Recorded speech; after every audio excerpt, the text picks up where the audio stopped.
Hello and welcome back to my FPL channel. I'm FPLD Unit and today you're here for a Game Week 30, Game Week 31 wildcard special. Yes, you will see me click the wildcard button in this video. Yes, I'm ranked 1054 in the world. What am I doing wildcarding in Game Week 30? Well, I'm going to explain that for you later on. So make sure you tune in because this is the video you must see, that you need to see. I'm covering every asset that you probably want to own between now and the end of the season. And I can tell you why, because the card landed on that. That said, play the wild card. The card knows best, and I'm doing it again. And hopefully, it can take me from 1,054 inside the top 1K this week. But without further ado, if you can't, please do this. Please smash a like on the video. And if you have done so already, and lots of people have subscribed in recent times, the next aim is 2,000 subs, so I can't do that without you. So please feel free to smash the subscribe button as well. And with that being said, let's jump straight into it.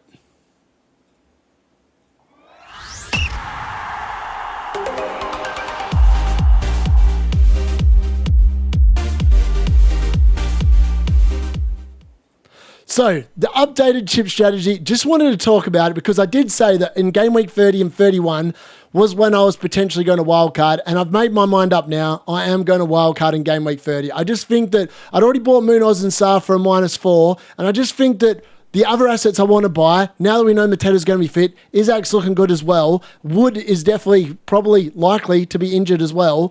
All combines with, let's just play it now. Why take minuses when I can get my team ready, set it up for double Game Week 32, potentially in 33 and 34, and we'll know the fixtures of the FA Cup. Well, who's going to be blanking potentially in 34? If they do blank, they might not even blank. They might just play it later in that week. Who knows? We won't know that for a little while. And that's why I think that just makes more sense to wildcard now. Play the fixtures that are in front of us, the ones that we can see, and then just worry about the rest later. And I think that for me, that's what I wanted to say. I'm sticking to my plan originally where I did say I was going to wildcard in 30 or 31. I am going to be wildcarding in this video. So make sure you stick around for that.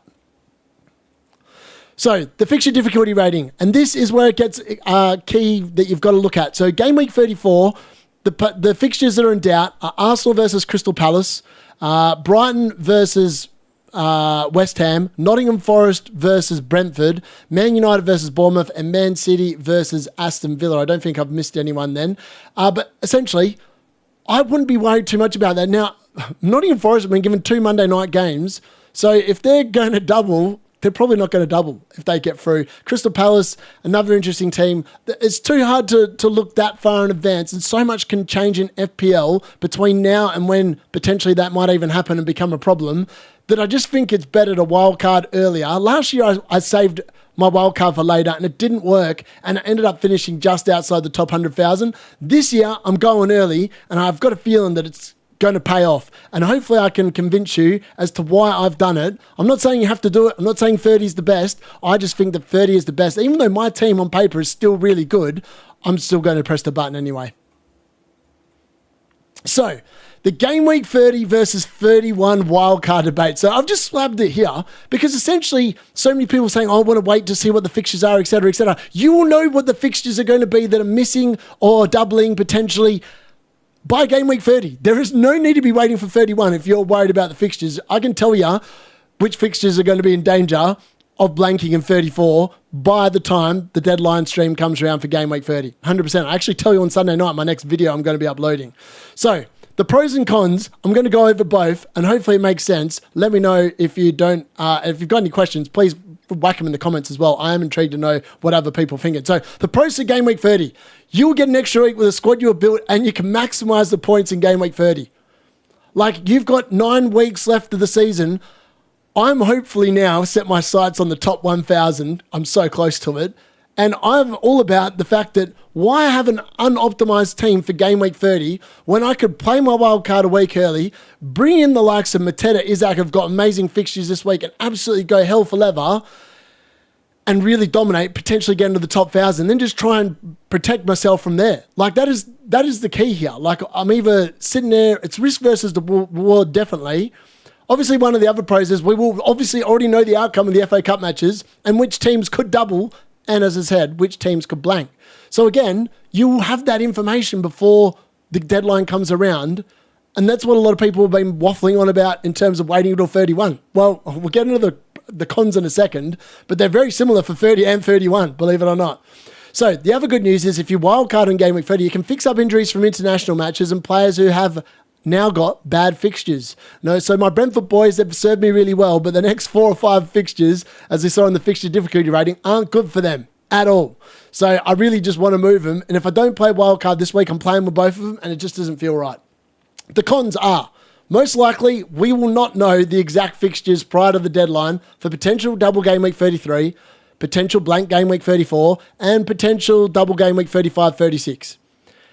I'm also betting on Haaland returning versus Leicester significantly because I will be captaining this week on this wildcard squad. Like 100%. I'll just be straight up captaining him. And if it works, I'm going to look like an absolute genius. If he absolutely gets nothing, which is hard to believe because it is Leicester, but it is one of those things. Obviously, and the last con here, team will need changing significantly around game week 34 and 35. That's a given. Like, I will need to make changes, but that's the reason why I want a wild card now. I've been using transfers every week pretty much the entire season, and I will continue to do so. That is how I've got to the rank I'm at. I'm not going to be changing that for the run-in. I'm still going to be taking those same risks that's got me to this point now. Game week 31, what are the pros there? Well, you get an extra few days. Yeah, there's not many days in extra to look at different assets, and you'll be armed with some more information regarding injuries and form. Like, someone could get injured in game week 30 that potentially wanted on wildcard, and then you don't need to get them because they will be injured. The Premier League might announce the fixtures for double game week 33, blank game week 34, and double game week 35 or 36. They might. There's no guarantee that it will. Everyone's been making out all this big hoo-ha about the fact the Premier League announces on a Friday. I bet you guaranteed they do it on the Monday after the deadline. It would be absolutely hilarious if they did. Man City and other teams with great fixtures in game week 30 may able to just be ignored. So if you've already made the Haaland play, you've already got him in your team, maybe you don't have to worry about it and you just carry on. The cons, there is every chance that the Premier League won't confirm fixtures for double game week 33, 34, 35, 36. You'll not have an optimised team, quite likely. In fact, I'd say almost 100% likely for game week 30. So you'll be missing out on points on the people that are wildcarding this week. And if you're waiting until game week 31, maybe you should just wildcard in 34. Like, is that a better option? Because in reality, maybe it is. So now we're on to the crux of all the assets you need to be considering. So the Aston Villa assets. Now, they are almost 100% likely. They're not 100% likely, but they're 90% likely to double in 33. Most likely, because they're still in Europe as well with the Champions League. So that means they'll play Newcastle and Man City in game week 33. Now, I'm not very hot on Aston Villa assets, and the only way that I'll probably likely bring any of them in is if Crystal Palace get knocked out and I move all my Crystal Palace assets out of my team. I may then look at Aston Villa assets. Now, I would love to look at Asensio, and I'd love to see him starting. And for me, he's probably the pick of these 5 assets.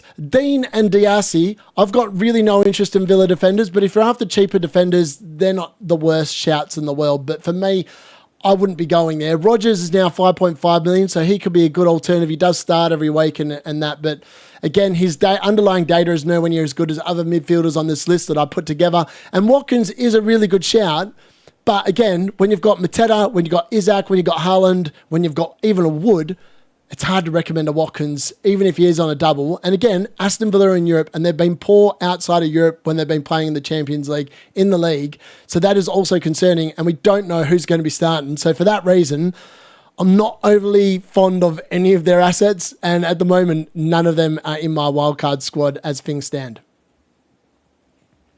So the Arsenal assets. I can also tell you that I'm not a fan of the Arsenal assets either. Why?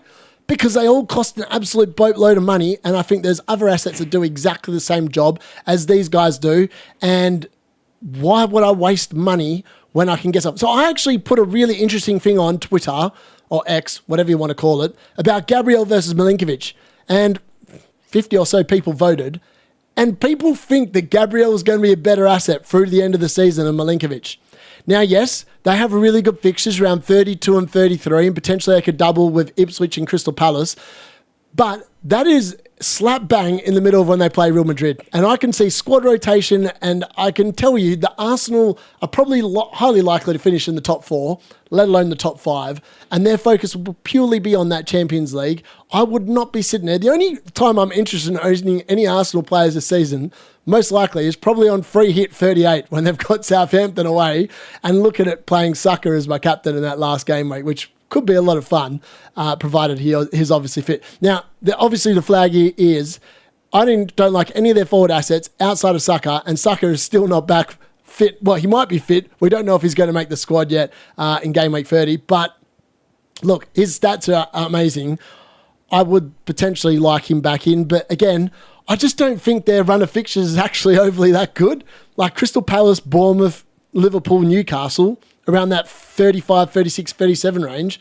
I just think that there's way better assets out there. And it's the same for the goalkeeper, Gabriel, Saliba and Timber. Of them, I'd be more interested in Timber at 5.6 and Raya at 5.5. There's no way I'm spending up over 6 million on any defender. I haven't owned Gabriel all season long, and I feel like I've actually dodged a bullet and saved quite a lot of money, which is why my squad value has gone so high this year. So, one team that is very interesting though, and I will definitely most likely own at least 2 of these players, is from Nottingham Forest. Now, as I said before, Nottingham Forest, I would argue, have just as good a fixture run as Arsenal do between now and the end of the season. And Milinkovic, as if you've been paying attention to the graphics, Milinkovic has a better goal threat than Gabriel. Gabriel's 0.1. He's got an assist threat at 0.05. Milinkovic has got an expected goal threat of 0.13 and an expected assist of 0.02. Like, they equal the same. You pay 1.5 million less for Milinkovic, and I would argue that there's more chance of Nottingham Forest keeping clean sheets in those green fixtures than there are of Arsenal keeping a clean sheet in their green fixtures. They've just been a little bit sloppy, and the fact that their green fixtures fall in the Champions League and Nottingham Forest are not interested in that, they're actually going to try and get into the Champions League through their league placing, makes you think that they're a better option, particularly defensively, and I will be looking potentially to go a Williams and a Milinkovic in my squad. Wood, unfortunately, is going to miss out. Now, he's gone 4 games in a row without returning, and I think it's highly likely that we now look at ditching Chris Wood, especially now that he's injured. He is highly likely to drop in price before the deadline as well, when a lot of people like me are going to be moving him out for players like Mateta, like Isaac, etc., etc. In terms of Hudson-Odoi versus Elanga, I just don't think Hudson-Odoi is as good as Elanga, and as you can see there, you're paying 1.3 million less for Elanga compared to Gibbs-White, and he actually has better underlying attacking data than Gibbs-White. So, I don't know. There's some things there that I just thought really interesting. If you're after a cheap enabler, and Elanga is amazing, and potentially there might become a time in the season where I have a triple Forest squad that does not include Chris Wood as one of my triple up. It might well be Elanga, Williams, and Milinkovic. Milinkovic is probably staying with me until free hit 38, and then he'll be leaving because I just don't think that Chelsea fixture is overly fabulous for Nottingham Forest. The Bournemouth assets are just as crucial. All right, now, I already own Justin Kluivert, and he is 100% staying most likely. It's still a little bit of debate about him because I'm not 100% sold on him, but he definitely is probably staying. He's got the best attacking data of the lot. He is on penalties as well. 0.45 expected goals, 0.15 expected assists. Semenyo is better than Dango, but Semenyo is on 9 yellow cards, so he's 1 yellow card away between now and 32, and he'll miss 2 games. So I wouldn't be recommending Semenyo. I've just put him there because he is still, for what he is and what he costs, quite a decent asset. If Valenson's dirt cheap, I just think that when you're looking at Wood, Mateta, Isaac, Haaland, etc., Valenson does fall down. But if you're chasing budget and you need to save money and you're quite happy with the output of Valenson, who has actually been super good this season, he's brilliant. I've obviously had Kirk here since he was 4.4 million, so he'll be 100% staying in my squad on Wildcard. 5.2 he's gone up to. Again, the attacking data is not really there. He's just been brilliant. Like, he's just a brilliant defender, brilliant left back. Hoyt's in there if you want a cheap alternative, and then Kepa in goal. If you really want him, as you can see there, expected goals conceded 1.31 per 90 is not fabulous, but Bournemouth's got one of them weird fixture runs as well. So up until Man United at home, I would argue it's a pretty good fixture run. And then the next from like 35, 36, 37, horrible, but then they have an amazing fixture again in 38. So my plan is actually to get rid of my Bournemouth assets probably around game week 35. So you can see where I'm going with my wildcard squad. I'm setting it up well now, and then I'll be just transferring out the assets that just come up with bad fixtures later on. On to the West Ham assets. Now, I'm massive on West Ham. Now, people will tell me that the 2 of the next 3 are not very good, but I would argue that 2 of the next 4 are absolutely amazing for West Ham. Like, absolutely amazing. And if you're after a dirt cheap enabler, all these people that went for Wanyeri, absolute gooses, don't know who they were following when they did that, but Souček is probably the one. 4.9 million. He's definitely playing under Graham Potter, and he just has such goal threat. 0.21 expected goals per 90. The dude is just, he always finds his way into like set pieces and stuff like that. He just gets his head on it. It's not the West Ham defense that generally score from him. It's Souček in the box. Brilliant. Ariola's probably 100% staying in my squad on Wildcard as well. You do need a cheaper goalkeeper, and at 4.2 million, I don't want to be wasting any more transfers on goalkeepers this season. He'll be playing, and then he'll just be falling out for Nick Pope, who's probably going to be my other goalkeeper. There you go. I've just said it straight off the bat. In terms of the other ones, Wan-Bissaka I am considering. At the moment, he's not in my squad, but he's definitely someone I'm highly interested in. For what he offers at 4.5 million, he's dirt cheap as well. Kilman, again, if you wanted to save an extra 0.2, you could go there if you just wanted your 5th defender to be like sub 4.5. Jared Bowen is the one that for me is highly likely to make my final squad because of the fact they've got Wolves away, Southampton at home, and Ipswich away. I mean, I might get rid of him after the Southampton at home game, back for Brian and Buemo for the little Brentford run, and then get him back on free hit in 38. But I'm highly likely to have Jared Bowen, I think, on Wildcard. He's just so consistent. He's playing up top. That's exactly what you want. He's going to be amongst the goals, and if he scores, he's pretty much in the bonus points as well. So I love him as an asset, and I think he's going to be brilliant for anyone that does bother to invest in him. So arguably the team that is going to cause the most problems for everyone, and that is Manchester City and Pep Roulette. If Pep was a normal human being and we knew exactly what he was going to do with his squad, this would be such an easier decision. I would have Phil Foden in my team 100%. But Pep Roulette, 2 of the last 3 weeks, Phil Foden has started on the bench. Marmoush, for anyone that is interested in him, again, he has also been victim of Pep Roulette the last 3 weeks. And also, really interestingly, the attacking data for Phil Foden and Guardiola in particular, who a lot of people are hot on, and he might still be under an injury cloud, we really don't know, but I'm expecting him to be fine, has significantly dropped off since Marmoush has been in the squad. Like, that is problematic. And I don't, for that reason alone, I think it almost kind of scares me off Phil Foden and Guardiola.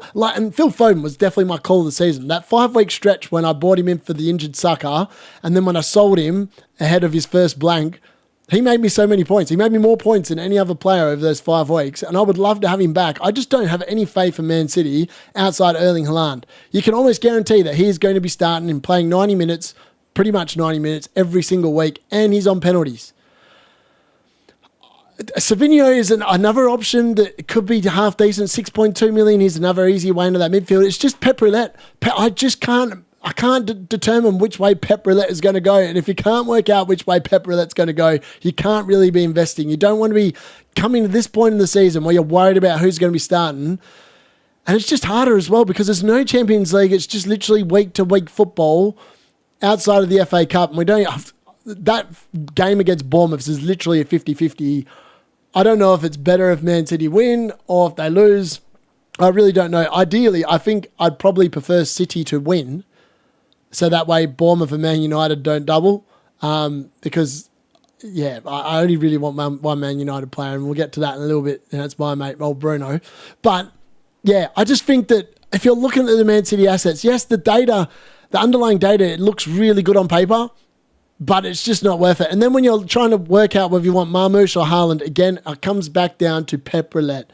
And how much do you want the guaranteed penalty taker, the guaranteed bloke that generally starts and plays 90 minutes, or do you want to dice with Pep Roulette and Marmoush starts on your bench, let's say, 3 of the next 9 games and starts 6? Quite realistic that could potentially happen.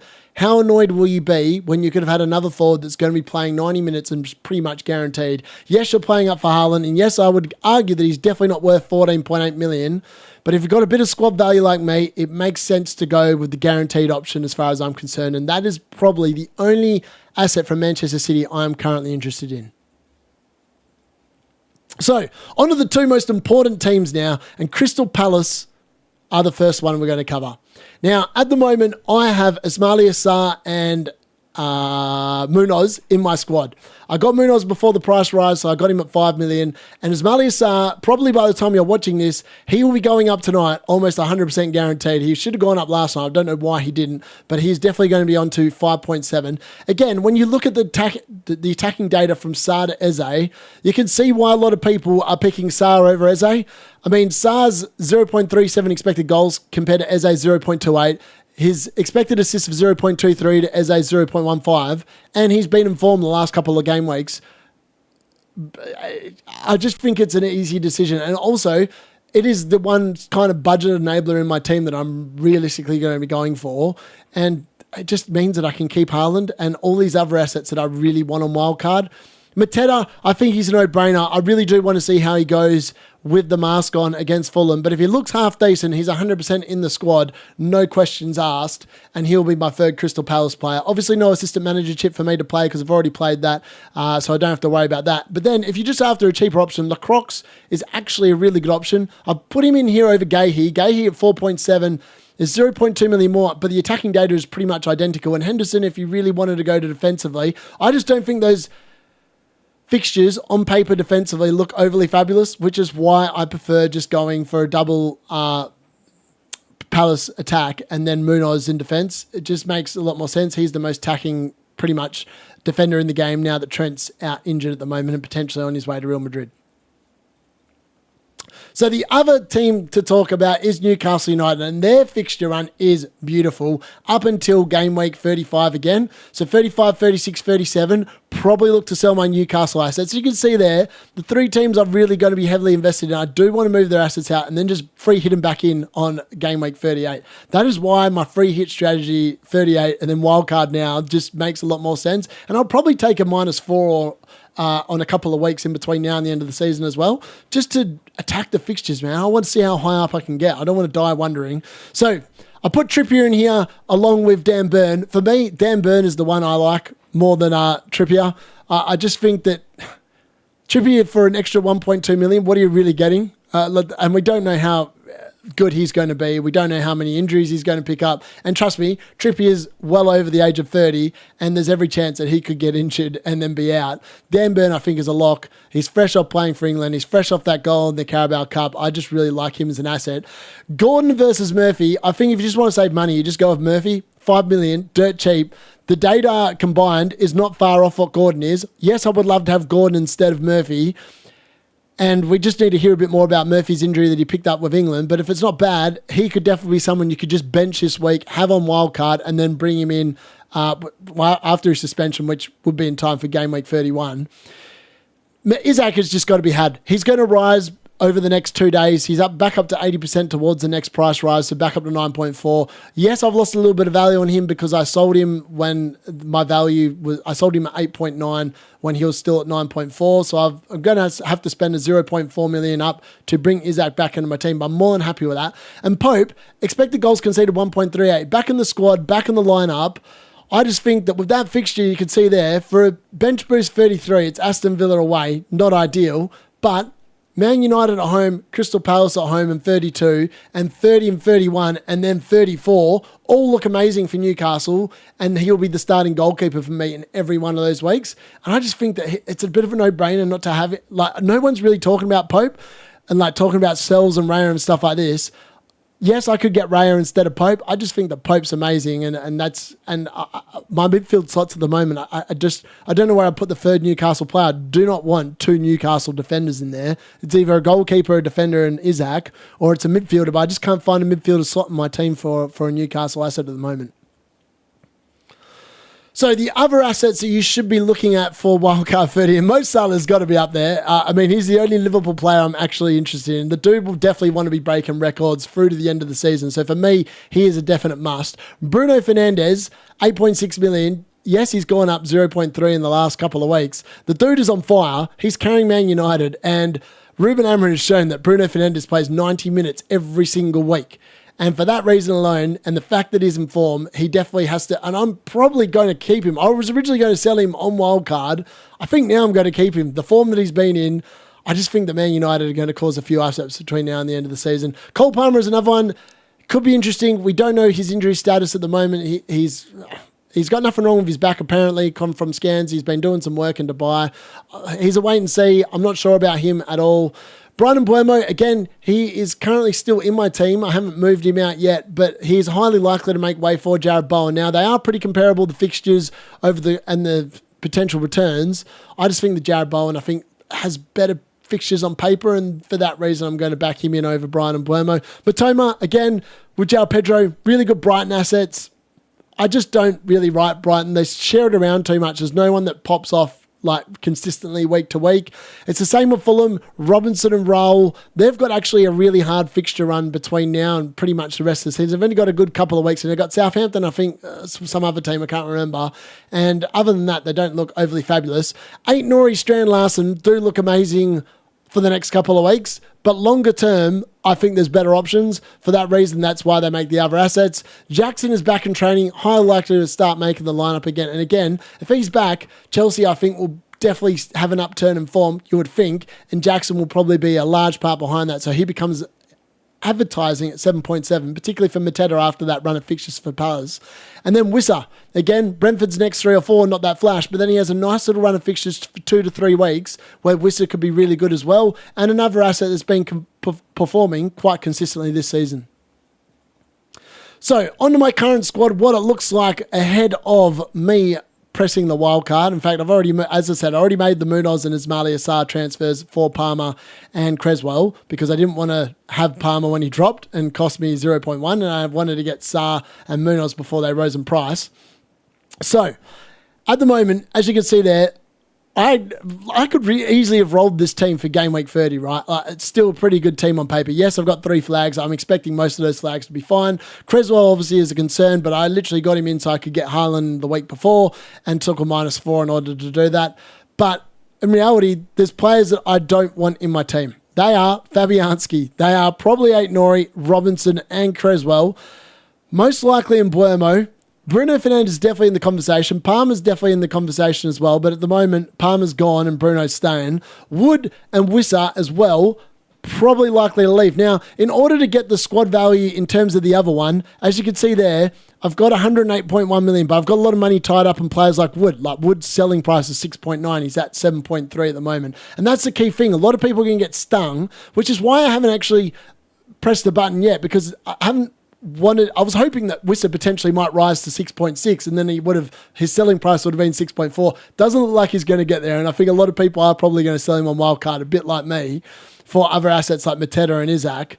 But that's the crux of what I'm going with. Yes, there might be a couple of changes from other players that I've covered in this video, but that is highly likely where I'm going to fall, I think. It does obviously depend on the fixtures and who wins in the FA Cup. I mean, if Fulham win in the FA Cup, I've got no interest in really having... I might keep Robinson and not bring in Williams because I've got the money in the bank to do it. But other than that, I probably won't go with any other Fulham players. None of them really interest me at all. It's a bit like Brighton. If Brighton win, I'm actually more interested in the West Ham assets than Brighton. Brighton's shared around too much. West Ham, a lot more confident in Jared Bowen actually delivering more often than not whenever they score. It's a bit like Bruno. Whenever Man United score, you expect them to score. And that's why I think Bruno probably stays for me in this draft as well. So with that being said, let's get on to pressing that wildcard button. Let's do it. Everyone's been waiting for it, and I promised I would be doing it. So here we are, 86 points, game week 29. Was a pretty good week. As you can see there, overall points 2,080, overall rank 1,054. Yes, rude to forget United is up and about. Now, I'll just quickly show you here my team value as it stands, 108 million, but obviously Munoz has risen in price since I bought him, and Kluivert's just risen in price as well, so I think I've actually gone up even more. I don't think I've suffered any price drops, but obviously I did sell Cole Palmer. I lost 0.1 million in value when I sold him. So, let's go to it, eh? Let's press the button for everyone that is watching. Wildcard, am I making it active? Yes, I'm making it active for Game Week 30. I am playing the chip. You have already made a transfer this game week, so you'll not be able to cancel this chip once played. I am aware. Confirm it. Wildcard is active for FPL D unit. Get excited. As I said, these goalkeepers here will definitely be changing. In fact, I actually probably change that now at the moment because it's not going to make any difference at all. I can actually make a transfer there as well live on video. That's pretty cool because Fabianski will definitely not be staying. So, yeah, that's that one there. The rest, I'm still unsure about what I'm going to do. I'm just assessing the options. At the moment, that's how things stand. But as I said, Wood will be leaving. Whistle will be leaving.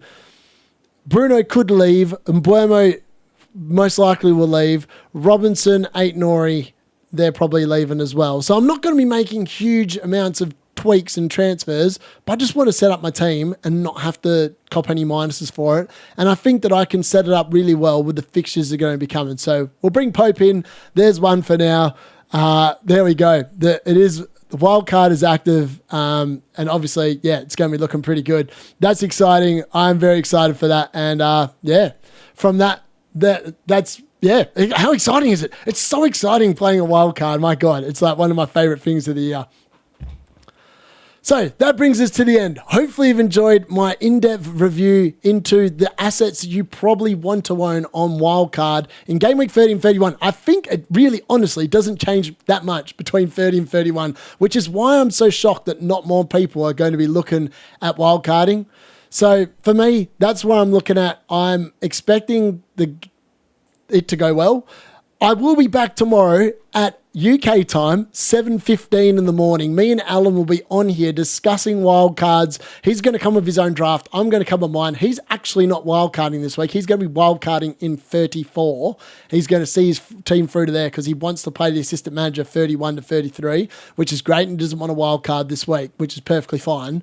And then from then, on Sunday night, we'll have transfer tips, and then Monday we'll have team selection. But yeah, I'll be live tomorrow with Alan, 7:15 UK time. That is 3:15 in the afternoon Australian time. And obviously, if you're anywhere else, work it out accordingly. Thanks for watching. If you made it all the way through to the end, please drop a like on the video and smash that subscribe button as well and help me grow the channel. And I'll see you on the other side. That's been the D Unit.